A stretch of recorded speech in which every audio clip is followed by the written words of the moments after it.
نحمده ونصلي ونسلم على رسوله الكريم اما بعد فاعوذ بالله من الشیطان الرجیم بسم اللہ الرحمن الرحیم قال اللہ تبارک وتعالی جل شانہ فی القرآن المجید والفرقان الحمید وقولہم انا قتلنا المسیح عیسی ابن مریم رسول اللہ وما قتلوه وما صلبوه ولكن شبہ لهم آمنت باللہ صدق اللہ العظیم۔ اللہ تبارک و تعالی جل جلالہ نے اپنے 1,24,000 کم و بیش پیغمبروں کو وصف نبوت کے اندر برابر رکھا ہے، لیکن درجات کے اندر فرق ہے۔ اللہ تبارک و تعالیٰ نے ہر نبی کو ہر زمانے کے لحاظ سے بہت ساری شانیں معجزات عطا فرمائے، لیکن یہ بات یاد رکھیں کہ سب نبیوں نے میرے اور آپ کے آقا کریم علیہ الصلاۃ والتسلیم آخر الزمان نبی صلی اللہ علیہ وسلم کے معجزات اور کمالات کی عظمت اور شان کو بیان کیا ہے کہ وہ اللہ تعالیٰ نے درجہ اور مقام کسی اور کو نہیں دیا جو میرے اور آپ کے آقا صلی اللہ علیہ وسلم کو عطا فرمایا۔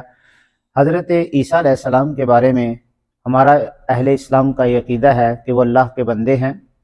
حضرت سیدہ مریم سلام اللہ علیہا کے بیٹے ہیں، اور اس کے بارے میں عیسائی لوگ یا یہودی لوگ جو بھی عقیدہ رکھیں ہمیں اس کے ساتھ کوئی سروکار نہیں ہے، وہ عقیدہ تثلیث کے قائل ہیں۔ اللہ تبارک و تعالیٰ کے پیارے نبی حضرت عیسیٰ علیہ السلام منع فرماتے رہے کہ میں اللہ کا بندہ ہوں، انی عبداللہ، میں اللہ کا بندہ ہوں، مجھے اللہ کا بندہ سمجھو۔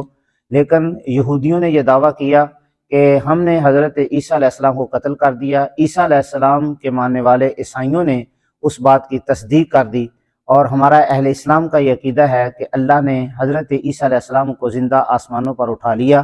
اور قرب قیامت حضرت عیسیٰ علیہ السلام میرے اور آپ کے آقا صلی اللہ علیہ وسلم امت محمدیہ صلی اللہ علیہ وسلم کے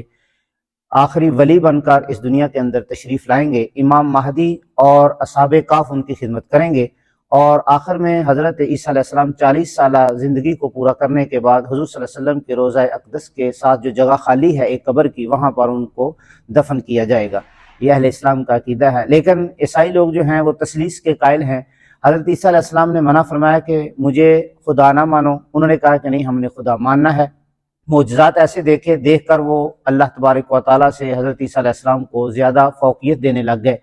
حضرت عیسیٰ علیہ السلام نے فرمایا کہ میری والدہ حضرت مریم ہے، اور جو رب ہے وہ نہ کسی سے جنا گیا ہے، نہ اس نے کسی کو جنا ہے، لم یلد ولم یولد اس کی شان ہے۔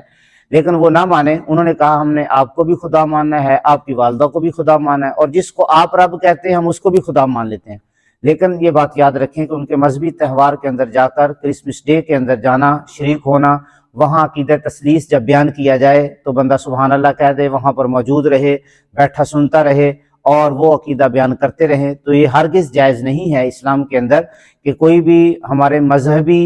عقائد کے اوپر اگر حرف آ رہا ہے یا ہمارے مذہبی عقیدے کو ٹھیس پہنچتی ہے تو وہاں پر اس محفل کے اندر جانا، وہاں جا کر کسی کو مبارکباد دینا، یہ بالکل درست نہیں ہے، ہرگز کسی طریقے سے بھی جائز نہیں ہے۔ لہذا ہمیں اس سے جو ہے وہ گریز کرنا چاہیے، اور کبھی بھی ایسے مذہبی تہوار جو بد مذہب لوگوں کے یا بد عقیدہ لوگوں کے ہیں وہاں پر جانے سے ہمیشہ کے لیے اپنے آپ کو روکنا چاہیے۔